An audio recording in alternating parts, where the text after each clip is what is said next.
my problem was money. I was wrong. The real problem was happening inside my head. And no matter how much I earned, saved, or budgeted, nothing seemed to change until I understood it. Then I discovered something unexpected. Money wasn't the real story. Safety was. Today, you'll know these 4 hidden money attachment styles that quietly controls your money decisions. You might recognize yourself in one of them. And the one shift that can change everything. Let's start with the first one. The first money attachment style is secure. People with this style see money as a tool, not something to fear or obsess over.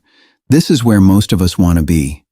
Imagine checking your bank account and feeling nothing dramatic, no panic, no guilt, no stress. You simply look at the numbers and make a decision. A secure person can spend money without feeling bad about it, and save money without constantly worrying if it's enough. Not because they're rich, but because money doesn't control their emotions.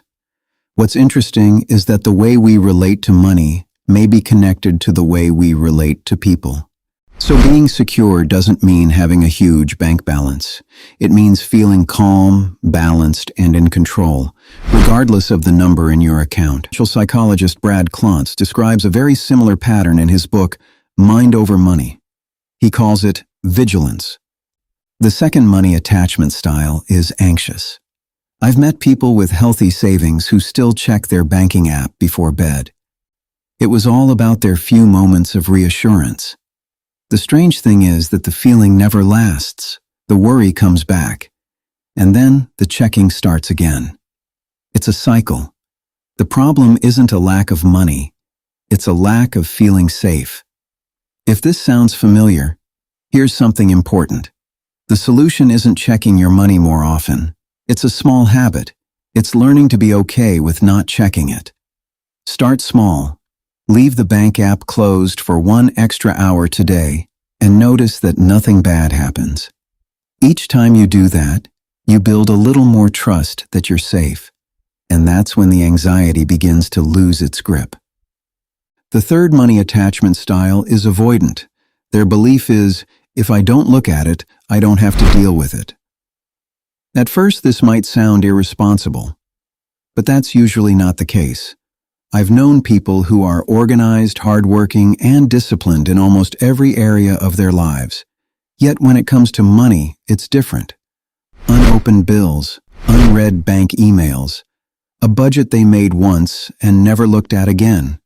Not because they don't care, but because dealing with money feels uncomfortable. Maybe you've experienced this yourself. The strange thing is that avoiding money can feel better in the moment, but over time, it creates even more stress. The problem doesn't disappear. It just stays in the background, quietly growing. That's avoidance doing its job, protecting you from a feeling, at the cost of your future. The first step isn't becoming a money expert. It's simply being willing to open one thing today. One bill, one balance, one number. Just look. The fourth money attachment style is disorganized. This can be one of the hardest money styles to live with, because it often feels like you're being pulled in 2 different directions. One week, you're determined to get everything under control. You create a budget, track your spending, set financial goals. You feel motivated and confident. Then something changes. You stop checking. The budget gets ignored. A purchase you didn't plan for happens, and suddenly you're avoiding your finances again. A few weeks later, the cycle repeats, back in control, then back to avoidance. Maybe you've experienced something similar. You promise yourself, this time I'm going to handle my money smartly. But somehow it never seems to last. Not because you're lazy, not because you don't care. In fact, it's often the opposite. You care so much that money becomes emotionally exhausting. Part of you wants complete control. Another part of you is afraid of making mistakes, and that constant tug of war can leave you feeling stuck. The problem isn't a lack of effort, it's the lack of a calm with money. Solution is picking just one small habit you can actually keep for 30 days before adding anything else. At this point, you might be wondering, Why does any of this matter to you? Because these styles don't just affect your money. They can affect your stress levels, sleep quality, relationships, confidence, sense of freedom.